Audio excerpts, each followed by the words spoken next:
Banyarwanda, inshuti z'u Rwanda, muri aho umwaka dusoza w'ibihumbi 2025 usize igihugu cyacu giteye intambwe igaragara, ariko kandi cyananyuze mu bibazo bitoroshye.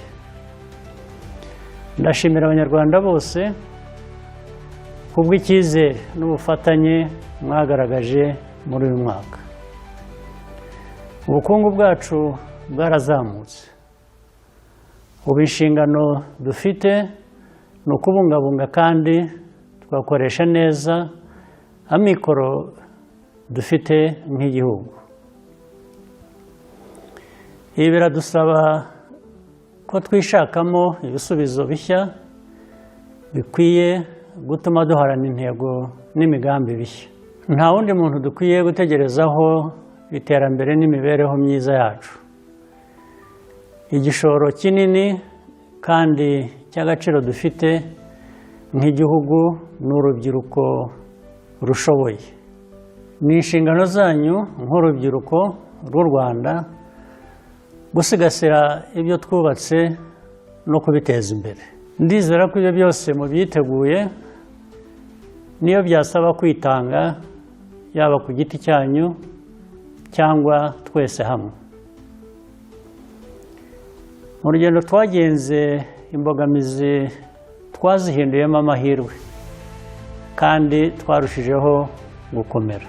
Ntidukwiye na rimwe kwibagirwa aho twavuye, kandi uko niko bizakomeza kugira ngo bidufashe kwiyubaka uko tubyifuza.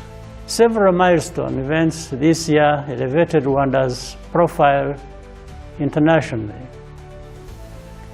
The International Security Conference on Africa was held for the first time, and the African School of Governance matriculated its first class of students from all around Africa.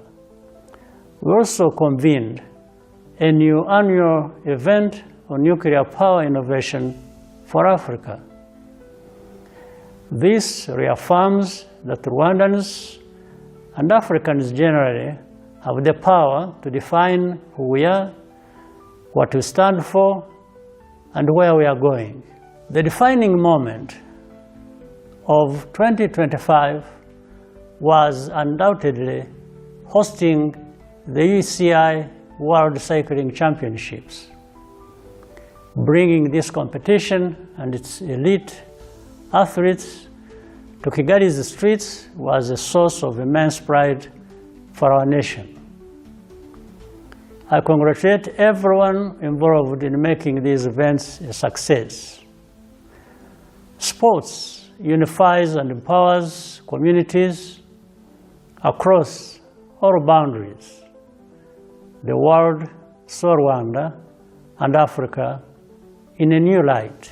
And much as we are not yet on top in football, the prospects for the future are promising thanks to the help of FIFA in building ourselves up. We also look forward to hosting the FIFA series next year. With the infrastructure we have built, our long-term ambition is to nurture the next generation of Rwandan talent to compete and excel. This month, Rwanda and the DRC signed the Washington Accords. I thank the United States and Qatar, alongside our African institutions, for supporting this peace process. It is a critical step toward addressing the root causes of conflict in eastern DRC and restoring regional stability. Rwanda is fully committed to implementing this agreement, but any threat to the peace and security of our people is unacceptable. The threat of state-supported violent extremism is unfortunately still very real. Ahazaza dukwiriye harashoboka. Tugomba kuguma mu nzira nziza, tugakomeza kugira icyizere kandi tugakomeza gutera imbere. Mu gihe twizihiza impera z'umwaka, ndasaba buri wese kwitwararika no kwita ku mutekano wacu n'uw'abadukikije. Buri wese afite uruhare rukomeye kugira ngo tugere ku ntego zacu. Jyewe n'umuryango wanjye twifurije abanyarwanda n'inshuti z'u Rwanda umwaka mushya muhire w'ibyishimo n'uburumbuke.